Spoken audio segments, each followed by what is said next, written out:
Deer student, welcome to chemosphere by Moumita. আজকে আমি তোমাদের একটা প্র্যাকটিস সেট করাবো যেখানে 20টা জেনারেল সায়েন্সের কোয়েশ্চেন থাকবে। তো চলো তোমরা শুরু করো আমার সাথে। এবং যখন আমি কোয়েশ্চেন গুলো করাবো এর সাথে কিন্তু আমি প্রত্যেকটা অপশন তোমাদেরকে আমি এক্সপ্লেন করে দেবো, সেগুলো তোমরা অবশ্যই নোট ডাউন করে নেবে বা স্ক্রিনশট নিয়ে রেখে পরেও নোট ডাউন করে নিতে পারো। এর ফলে কি হবে, তোমরা একটা কোয়েশ্চেন সলভ করতে গিয়ে আরো 3টে বা 4টে কোয়েশ্চেন সলভ করার মতো ক্যাপাবিলিটি তোমরা অ্যাচিভ করতে পারবে। তো চলো স্টার্ট করছি। দেখো ফার্স্ট কোয়েশ্চেন কি বলেছে, একটি সৌরকোষে কিসের উপর ভিত্তি করে। আচ্ছা দেখো এখানে বলছে যে কি কি আছে অপশনে, স্টার্ক প্রভাব, কুলম্ব প্রভাব, জিমান প্রভাব, ফটোভোল্টাইক প্রভাব। ঠিক আছে, তাহলে দেখো এখানে অ্যানসারটা কি হবে। সৌরকোষের কাজ বলছে কিসের উপর ভিত্তি করে, বলো তো কি হবে অ্যানসার। রেকর্ডের দেখাকালীন তোমরা অ্যানসার দিতে পারো কমেন্ট সেকশনে। ঠিক আছে, দেখো দেখো এটার অ্যানসার হয়ে যাবে ডেফিনেটলি ফটোভোল্টাইক প্রভাব। ঠিক আছে, actually photovoltaic cell, photovoltaic cell এখানে ইউজ করা হয়। ঠিক আছে, তো এর উপর ভিত্তি করে করা হয়। স্টার্ক প্রভাব কি, স্টার্ক প্রভাব হচ্ছে তোমার বৈদ্যুতিক শক্তি ব্যবহার করে যে বর্ণালীর বিশ্লেষণ হয় সেটাকে বলে কুলম্ব প্রভাব। কুলম্ব বলতে দুটো চার্জের মধ্যে যে আকর্ষণ বিকর্ষণ বল তার উপর ডিপেন্ড করে। জিমান প্রভাবটা ডিপেন্ড করে তোমার চৌম্বক ক্ষেত্রের ওপর। ঠিক আছে, চৌম্বক ক্ষেত্রের ওপর। তো চলো এটা ডিটেলসে এক্সপ্লেন করা যাক। তার জন্য আমি তোমাদের একটা ছবি দেখাবো। দেখো এখানে কি করা হয়, সেমিকন্ডাক্টর ইউজ করা হয়। ঠিক আছে, ফটোভোল্টাইক সেলের মধ্যে সেমিকন্ডাক্টর ইউজ করা হয়, যেমন সিলিকন একটা সেমিকন্ডাক্টর। সেমিকন্ডাক্টর মানে কি, সেমিকন্ডাক্টর মানে অর্ধ পরিবাহী। সেমিকন্ডাক্টর মানে এটা মানে হচ্ছে অর্ধ পরিবাহী। এইরকম টাইপের ম্যাটেরিয়াল গুলো কি হয়, বিশেষ কন্ডিশনে তড়িৎ পরিবহন করে। ঠিক আছে, মানে এরা সুপরিবাহী নয় কিন্তু বিশেষ কন্ডিশনে এরা তড়িৎ পরিবহন করে। তো যখন দেখো সূর্যালোক পড়ে তখন এটা কি করে, এখানে যে সেমিকন্ডাক্টর আছে তার ফলে এখানে ইলেকট্রন মুক্ত হয়। ঠিক আছে, তার কারণ এখানে আরো অনেকগুলো এফেক্ট এখানে অ্যাকচুয়ালি কাজ করে যেগুলো ডিটেলসে তোমাদের জানতে হবে না। ব্যান্ড গ্যাপ, এই ব্যান্ড গ্যাপটা কমে যায়। ঠিক আছে, এই ব্যান্ড গ্যাপটা কমিয়ে দেয় বিশেষ পদ্ধতির মাধ্যমে। এখানে আবার দেখো N type, P type silicon এরকম দেওয়া আছে, মানে এখানে কি করা হয়, এখানে আবার ডোপিং করা হয় অন্য ম্যাটেরিয়াল এর কার্যকারিতাকে আরো বাড়ানোর জন্য ডোপিং করা হয়। N type, P type silicon মানে এটা পিওর সিলিকন নয়, এটা হচ্ছে ডোপড সিলিকন। ঠিক আছে, তো আমি এইটুকুই বলবো। স্টার প্রভাব দেখো কি হয় বৈদ্যুতিক ক্ষেত্রে, জিমান এ প্রভাব কোথায় হয়, চৌম্বক ক্ষেত্রে। ঠিক আছে, কুলম্ব প্রভাব স্থির তড়িৎ বল চার্জের জন্য হয়, পজিটিভ নেগেটিভ চার্জের জন্য হয়। ঠিক আছে, এখানে ডিটেলসে দেওয়া আছে।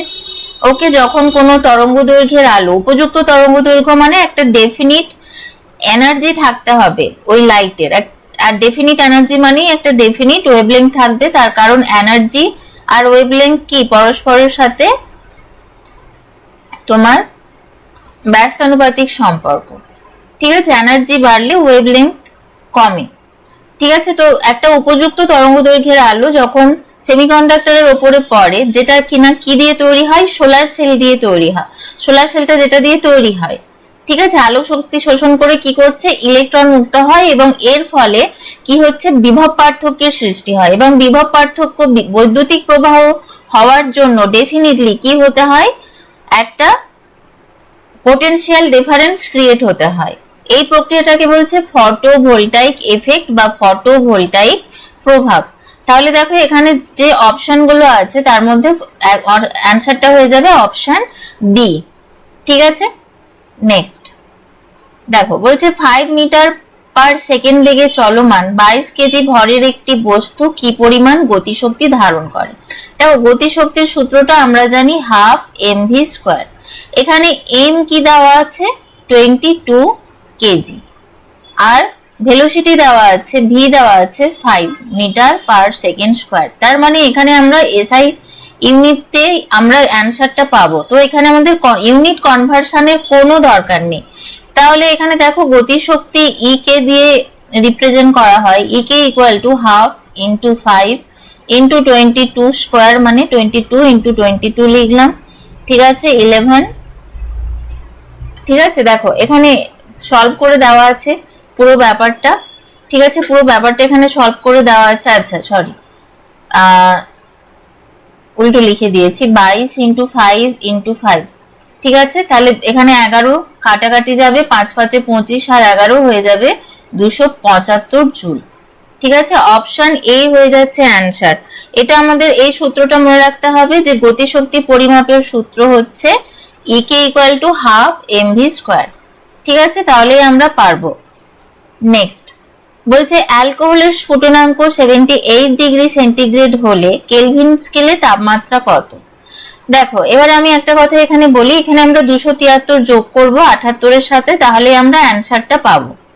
ঠিক আছে, কিন্তু তোমরা অরিজিনাল যে সূত্রটা সেটা জেনে রাখো। সেলসিয়াস এবং কেলভিন স্কেলে যে তাপমাত্রার পরিবর্তনের সম্পর্ক সেটা হচ্ছে K equal to C plus 273.15, মানে অনলি 273 না 0.15 আছে। তাহলে অ্যাকচুয়ালি এখানে আমাদের যোগ করতে হবে 78 প্লাস 273.15, এটাই কিন্তু অরিজিনাল। ঠিক আছে, কত আসছে দেখো 351.15, ঠিক আছে 351.15 কেলভিন আসছে, কিন্তু আমাদের তো দশমিকের পরের পার্টটা দেওয়া নেই, তাহলে অপশন ডি হবে। ঠিক আছে, যদি দেওয়া থাকতো তাহলে তোমাদের 273.15 অ্যাড করেই করতে হতো। তো এটা আমাদের সম্পর্ক কার কার, সেলসিয়াস স্কেল এবং কেলভিন স্কেলে তাপমাত্রা পরিবর্তনের এটা সূত্র। ঠিক আছে, এটা মনে রাখবে। আশা করি বুঝতে পারছো। কোনো বোঝার সমস্যা হলে অবশ্যই কমেন্ট সেকশনে জানিয়ে যাবে। নেক্সট দেখো বলছে মানব হৃৎপিণ্ডের ডায়াস্টল দশায় নিম্নলিখিত ঘটনাগুলির মধ্যে কোনটি ঘটে? কি কি আছে? রক্ত ফুসফুসে প্রবেশ করে, এটা তো হবে না। ডায়াস্টল মানে কি? প্রসারিত হয়। সিস্টোল মানে সংকুচিত হয়। রক্ত নিলয়ে প্রবেশ করে, এটা অ্যান্সার হবে। রক্ত নিলয় ত্যাগ করে হবে না, রক্ত মহাধমনীতে প্রবেশ করে হবে না। দেখো এখানে একটু ছোট্ট বিশ্লেষণ করে দেওয়া আছে। ডায়াস্টল মানে প্রসারণ দশা, আর সিস্টোল মানে সংকোচন দশা। তো যখন প্রসারণ হয় তখন কি হয়? অলিন্দ নিলয় এগুলো প্রসারিত হয়, মানে কি শিথিল অবস্থায় থাকে, এবং হৃৎপিণ্ডের ভেতরে কি হয়? চাপটা কমে যায়। ঠিক আছে, এর ফলে কি হয়? অলিন্দ থেকে ভালভগুলো ওপেন হয় এবং ট্রাইক্যাপসিড ও বাইক্যাপসিড কপাটিকা পার হয়ে নিলয়ে প্রবেশ করে। নিলয় কি হয়? রক্তে পূর্ণ হয়।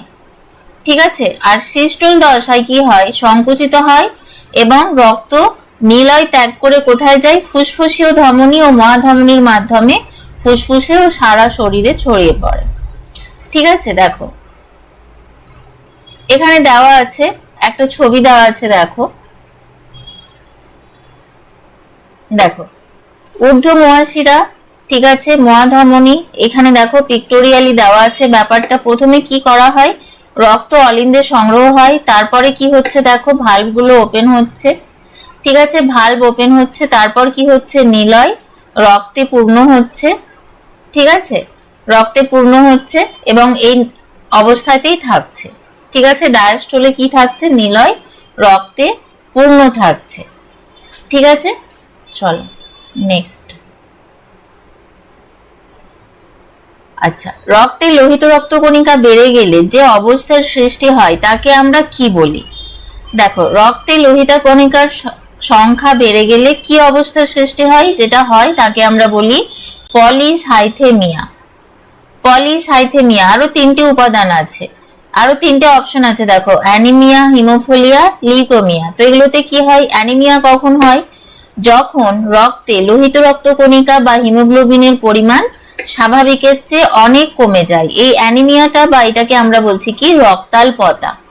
হেমোফিলিয়া। হেমোফিলিয়া কি? এটা একটা বংশগত রোগ। এর ফলে কি হয়? রক্তে জমাট বাঁধার উপাদান কমে যায়, মানে ক্লটিং ফ্যাক্টর, ব্লাড ক্লট। জমাট বাঁধাকে কি বলে? Blood clot. তো এটা কি হয়? এর জন্য রক্তক্ষরণ সহজে বন্ধ হয় না। ঠিক আছে, লিউকোমিয়া কি? এটা এক ধরনের কি? রক্তের ক্যান্সার। ঠিক আছে, এবং এতে কি হয়? রক্তে অস্বাভাবিকভাবে শ্বেত রক্তকণিকা বৃদ্ধি পায়। ঠিক আছে, চলো নেক্সট কোয়েশ্চেন। কি বলছে, মানব দেহে ভাসমান পাঁজরের সংখ্যা কটা? অ্যানসারটা হয়ে যাবে 2 জোড়া। ঠিক আছে, অ্যানসারটা হয়ে যাবে 2 জোড়া। এই যে 2 জোড়া যে ভাসমান পাঁজরের কথা বলা হচ্ছে, এরা কি হয় দেখো, মেরুদণ্ডের সাথে যুক্ত থাকে পেছনের দিকে এবং সামনের দিকে পুরোপুরি মুক্ত বা ভাসমান অবস্থায় থাকে। তাই এটা কি হয়, স্টারনামের সাথে যুক্ত থাকে না, এই জন্য এদেরকে কি বলা হয়, ভাসমান পাঁজর। ঠিক আছে, তাহলে ফ্লোটিং রিবস থাকে কটা? 2 জোড়া। ঠিক আছে, 2 জোড়া থাকে ফ্লোটিং রিবস। ফলস রিবস থাকে তোমার 3 জোড়া, আর 5 জোড়া থাকে ট্রু রিবস। ঠিক আছে, চলো নেক্সট। বলছে শরীরের ক্ষত সারাতে কোন ধরনের কোষ বিভাজন ব্যবহৃত হয়? কি কি আছে অপশন? শুধুমাত্র মাইটোসিস, শুধুমাত্র মিওসিস, মাইটোসিস এবং মিওসিস উভয় না, মিওসিস কিসে হয়, জনন কোষে হয়, হবে না। মাইটোসিস বা মিওসিস নয়, এটাও হবে না, হবে শুধুমাত্র মাইটোসিস, শুধুমাত্র মাইটোসিস। দেখো মাইটোসিসটা কি, এই যে কোষ বিভাজন হয় এই পদ্ধতিতে কি হয়, একটা মাতৃকোষ থেকে কি হয়, সমগণ সম্পন্ন এবং সমসংখ্যক ক্রোমোজোম বিশিষ্ট কি হয়, 2টি অপত্যের সৃষ্টি হয়। ঠিক আছে, এবং আমাদের দেহের কোনো সেল যদি ড্যামেজ হয় সেটাকে ক্ষয়পূরণ করার জন্য বা ক্ষতস্থান সারানোর জন্য এবং আমাদের দৈহিক গ্রোথের জন্য, বৃদ্ধির জন্য কি মাইটোসিস কোষ বিভাজনটাই দায়ী। ঠিক আছে, দেহের কোনো অংশ কেটে গেলে বা ক্ষতিগ্রস্ত হলে সেখানে কি হয়, সোমাটিক কোষ বা দেহ কোষগুলি মাইটোসিস প্রক্রিয়ায় বিভাজিত হয়ে নতুন কোষ তৈরি করে। ঠিক আছে, মিওসিসটা কি, এখানে কি হয়, জনন মাতৃকোষে ঘটে মিওসিস, এর মাধ্যমে গ্যামেট উৎপন্ন হয়। ঠিক আছে, তাই এর সাথে ক্ষত সারানোর সাথে সরাসরি কোনো সম্পর্ক নেই। তাহলে ক্ষত সারাতে কোন ধরনের কোষ বিভাজন ব্যবহার হয়, শুধুমাত্র মাইটোসিস। ওকে, চলো নেক্সট।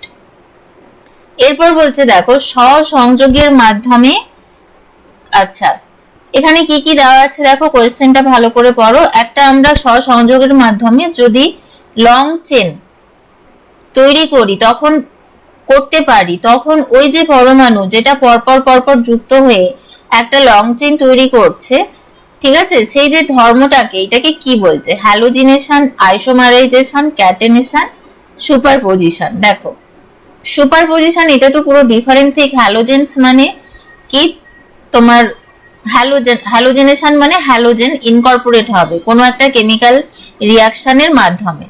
আইসোমারাইজেশন মানে সেম তোমার একটা মলিকুলের যে আণবিক ওয়েট থাকবে সেটা সেম টাইপেরই অন্য আর একটা মলিকুল, মানে ওই আণবিক ওয়েটেরই তৈরি হবে, তখন আমরা সেটাকে বলছি আইসোমারাইজেশন। এবার আমাদের কোয়েশ্চেনের অ্যান্সার হয়ে যাবে কি, ক্যাটিনেশন। ক্যাটিনেশনের মাধ্যমে দেখো, ক্যাটিনেশন ধর্ম মেনলি দেখায় কার্বন। কার্বন কি করে, এর 4 যোজ্যতা। ঠিক আছে, কার্বনের 4 হচ্ছে ভ্যালেন্সি। তো এর মাধ্যমে কি, তাহলে আমরা বলতে পারি কার্বনের 4টে হাত আছে, তো এরা পরপর কি হয়, যুক্ত হতে পারে। ঠিক আছে, পরপর যুক্ত হয়ে যেতে পারে, এটাকে বলে ক্যাটিনেশন ধর্ম। এছাড়াও সালফারের দেখা যায়। ঠিক আছে, ক্যাটিনেশন ধর্ম দেখা যায় সালফারের, তারপর তোমার সিলিকন। ঠিক আছে, এরা প্রত্যেকেই দেখো এরা গ্রুপ 14 এলিমেন্ট, গ্রুপ 14 এলিমেন্ট। ঠিক আছে, এরা কি করছে, কার্বন তো দেখাই, তার সাথে সিলিকন এবং সালফারও কিছু কিছু ক্ষেত্রে ক্যাটিনেশন ধর্ম দেখা যায়। এর মাধ্যমে এরা কি ফর্ম করে, দীর্ঘ শৃঙ্খল চেন। আবার বলয়ও ফর্ম করে, কার্বনের যেমন দেখো এরকম বলয়, এগুলোতে কি আছে, কার্বন 6টা, তার সাথে হাইড্রোজেন যুক্ত থাকে। কার্বনের 4 ভ্যালেন্সি কি হয়, সব সময় স্যাটিসফাইড হয়। ঠিক আছে, এটাকে বলা হচ্ছে ক্যাটিনেশন ধর্ম। ওকে, এটাকে বলা হচ্ছে ক্যাটিনেশন ধর্ম। ঠিক আছে, আশা করি বুঝতে পেরেছো। চলো নেক্সট। দেখো বলছে নিম্নলিখিত বিক্রিয়াগুলির মধ্যে কোনটি অদ্রবণীয় লবণ উৎপন্ন করে। দেখো অদ্রবণীয় মানে যেটা কিনা কি হবে, দ্রবীভূত হবে না। ঠিক আছে, যেটা দ্রবীভূত হবে না, অদ্রবণীয়। তাহলে অদ্রবণীয় মানে কি, সেটা কিভাবে থাকবে, প্রেসিপিটেট অবস্থায় থাকবে, প্রেসিপিটেট অবস্থায় থাকবে। তাহলে আমাদের অ্যানসারটা কি হয়ে যাবে, অধঃক্ষেপণ। অধঃক্ষেপণ বিক্রিয়াতে কি হয়, অদ্রবণীয় লবণ উৎপন্ন হয়। এখানে দেখো একটু ডিটেলসে দেওয়া আছে কি, দুটো লবণ এখানে জলীয় দ্রবণ, দেখো এই যে অ্যাকোয়াস, ব্র্যাকেটে কি দেওয়া আছে, অ্যাকোয়াস, মানে এর অর্থ হলো জলীয় দ্রবণ। ঠিক আছে, এরা একসাথে যখন মেশানো হয়, এরা পরস্পরের সাথে বিক্রিয়া করে একটা অদ্রবণীয় কঠিন পদার্থ তৈরি করে, সিলভার ক্লোরাইড। ঠিক আছে, এটা অদ্রবণীয়, এটা কি সলিড ফর্মে, মানে এটা দ্রবীভূত হচ্ছে না, মানে এটা কি সলিড ফর্ম। তো এটা কি হয়, থিতিয়ে পড়ে। ঠিক আছে, এটা থিতিয়ে পড়ে, থিতিয়ে পড়ে। এবং এই যে অধঃক্ষেপটা, এটা কি, এটা হচ্ছে সাদা রঙের। এটা অ্যাকচুয়ালি ক্লোরাইডের প্রেজেন্স। ঠিক আছে, ক্লোরাইড আছে কিনা শনাক্তকরণের জন্য ব্যবহার করা হয়। ঠিক আছে, কোনো স্যাম্পেলের মধ্যে সিলভার নাইট্রেট অ্যাড করে সেখানে দেখা হয় যে কোনো সাদা অধঃক্ষেপ পড়ছে কিনা। ঠিক আছে, ক্লোরাইড আয়নের শনাক্তকরণের জন্য এই প্রেসিপিটেশন রিঅ্যাকশনটা কিন্তু ব্যবহার করা হয়। ওকে, নেক্সট দেখো, বলছে অক্সিজেন এবং সালফারকে একই গোষ্ঠীতে রাখা হয়, তার কারণ কি। একই গোষ্ঠীতে রাখা হয় অক্সিজেন এবং সালফারকে, একই গোষ্ঠী মিন্স এদেরকে কোথায় রাখা হয়, গ্রুপ 16-এ। গ্রুপ 16-এ যারা থাকে এদের প্রত্যেকে ভ্যালেন্স সেল ইলেকট্রনের সংখ্যা 6। এদের প্রত্যেকের ভ্যালেন্স সেলের ইলেকট্রনের সংখ্যা 6। দেখো তাহলে কোনটা অ্যান্সার হবে, বহিস্থ কক্ষে ইলেকট্রনের সংখ্যা, এটা হবে অ্যান্সার। অণুর গঠন, অক্সিজেন আর সালফার, এখানে অণুর গঠন আসছে কোথায় থেকে, ভৌত অবস্থা, এটাও সেম নয়। পারমাণবিকতা, ঠিক আছে, এটাও সেম নয়। সালফারের অ্যাটমিসিটি 8 পর্যন্ত হতে পারে। ঠিক আছে, যেখানে অক্সিজেনের কি হয়, 2 হয়, 3 হয় অ্যাটমিসিটি, পারমাণবিকতা। ঠিক আছে, তো এটা অ্যান্সার হয়ে যাবে বহিস্থ কক্ষে ইলেকট্রনের সংখ্যা। দেখো অক্সিজেনের পারমাণবিক সংখ্যা 8, সালফারের 16। তাহলে ইলেকট্রন বিন্যাস এখানে দেওয়া আছে 2 8 6, আর এখানে কি অক্সিজেনের ক্ষেত্রে 2 6।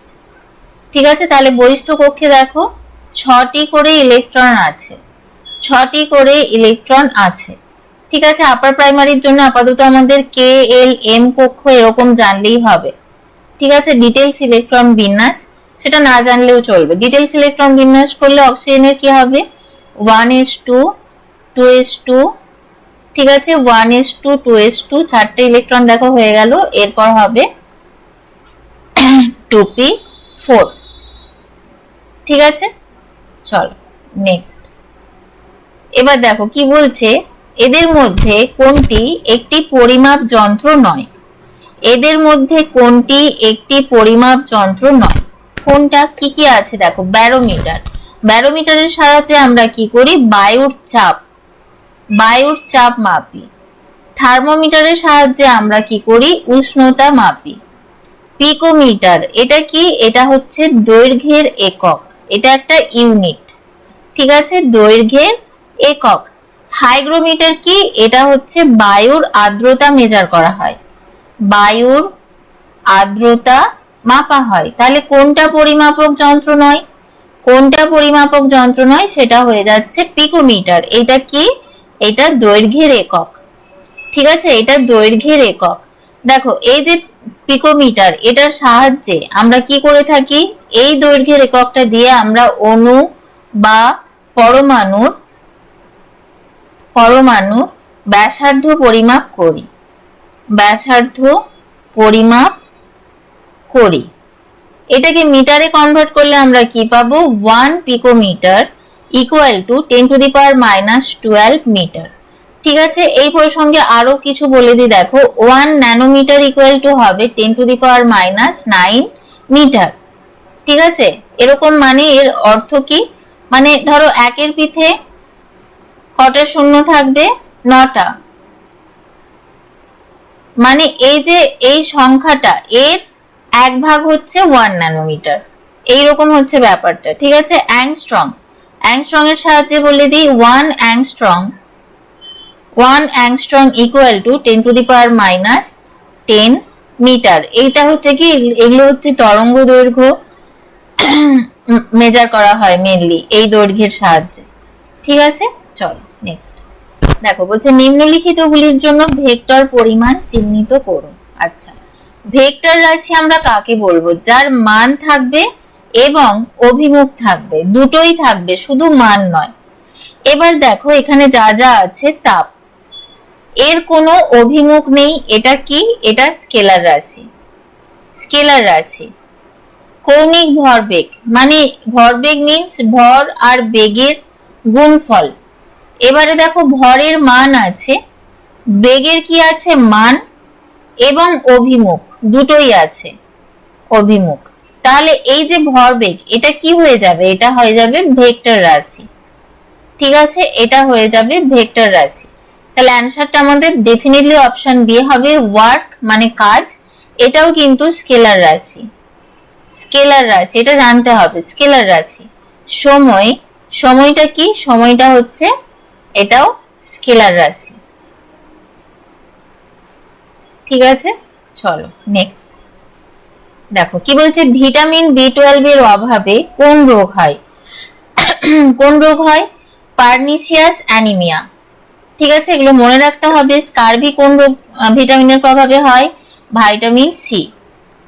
রিকেটস কার অভাবে হয়? Vitamin D. ঠিক আছে, রাতকানা কোন ভিটামিনের অভাবে হয়? ভাইটামিন এ। ঠিক আছে, আশা করি ক্লিয়ার হয়েছে।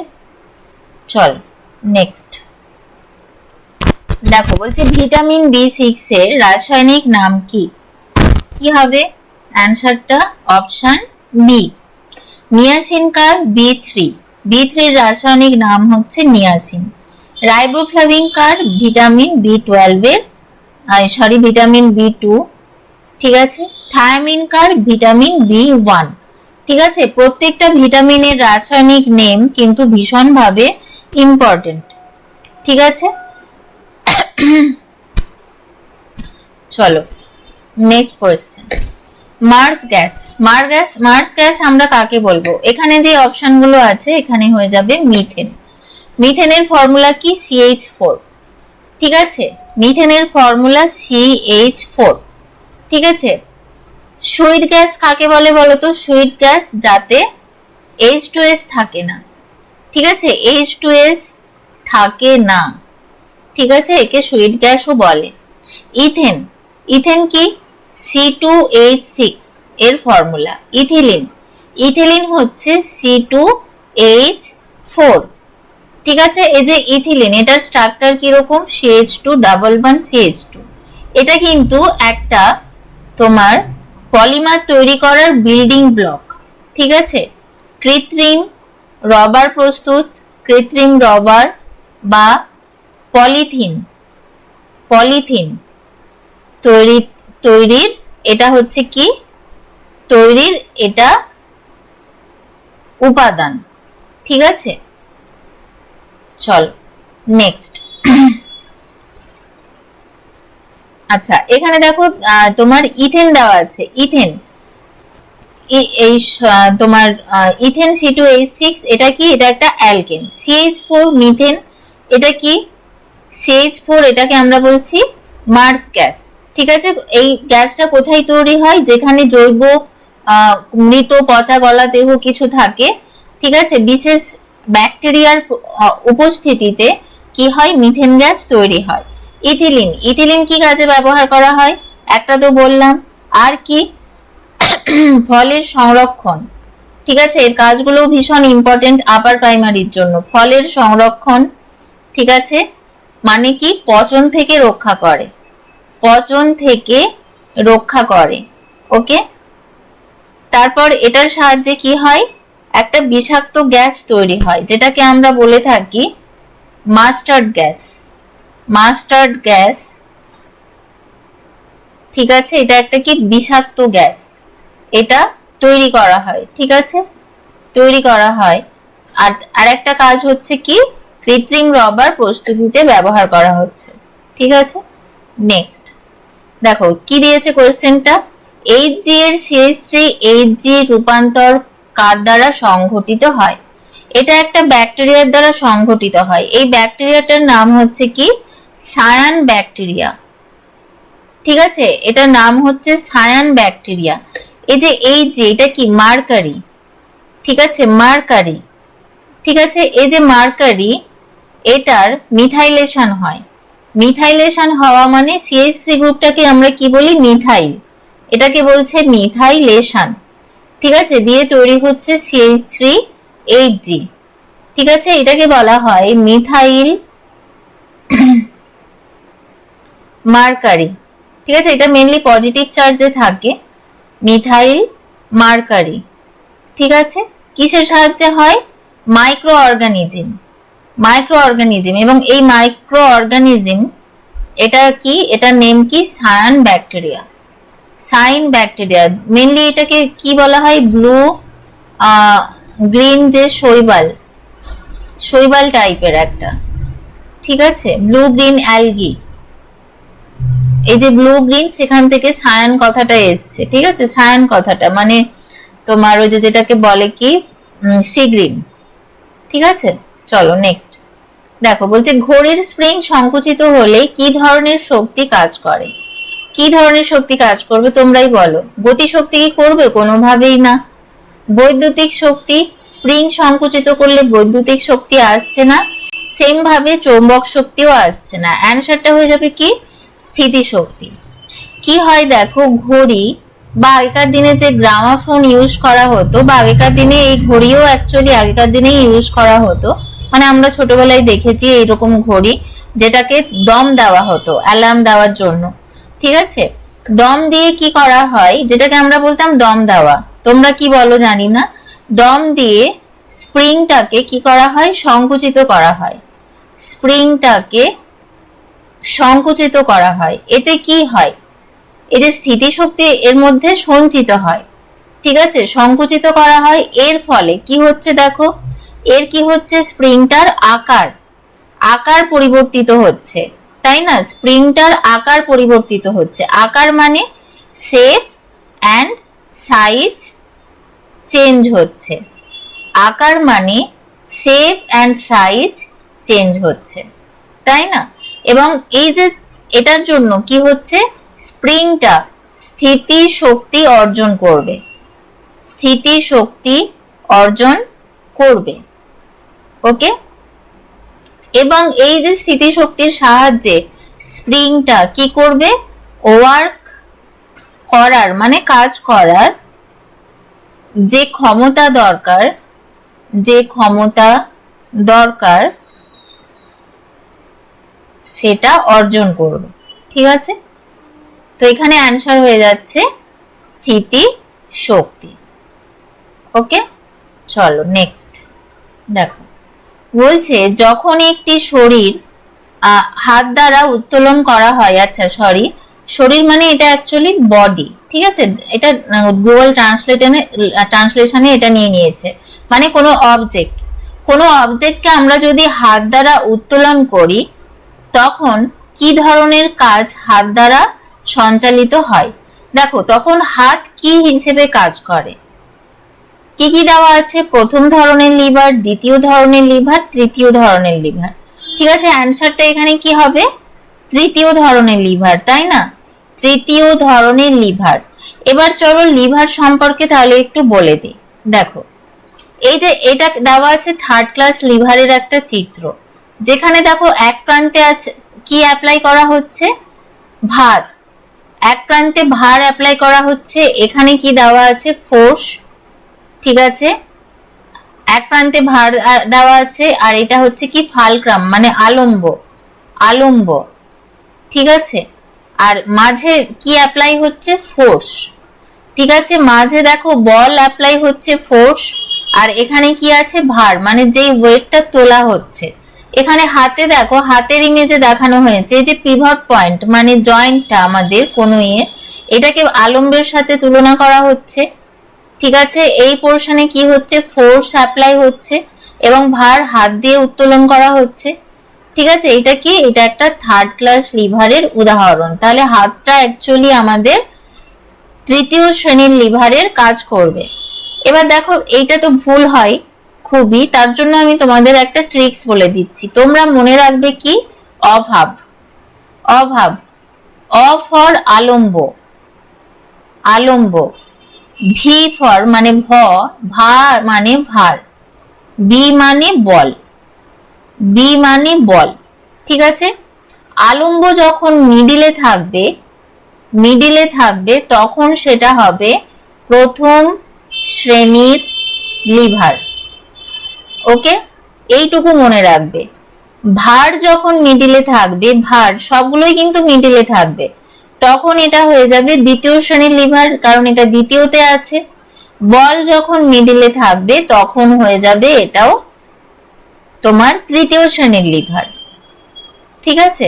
তখন এটা হয়ে যাবে তৃতীয় শ্রেণীর লিভার, ঠিক আছে। দেখো তাই হয়েছে, বলটা কি আছে এখানে মিডিলে আছে, ফোর্সটা, ঠিক আছে। তাহলে আমাদের হাতে করে আমরা যদি কোনো কিছু অবজেক্টকে উত্তোলন করি, ভারী জিনিসকে, তখন এটা আমাদের তৃতীয় শ্রেণীর লিভারের কাজ করবে। ওকে, নেক্সট দেখো, খুব সোজা একটা কোয়েশ্চেন, কোনটি জীববৈচিত্র্যের রক্ষার প্রধান উপায়? কি দেখেই বুঝতে পারছো, বন্যপ্রাণী সংরক্ষণ। জীববৈচিত্র্য কিভাবে রক্ষা পাবে? অবশ্যই বন্যপ্রাণী সংরক্ষণের মাধ্যমে, ঠিক আছে।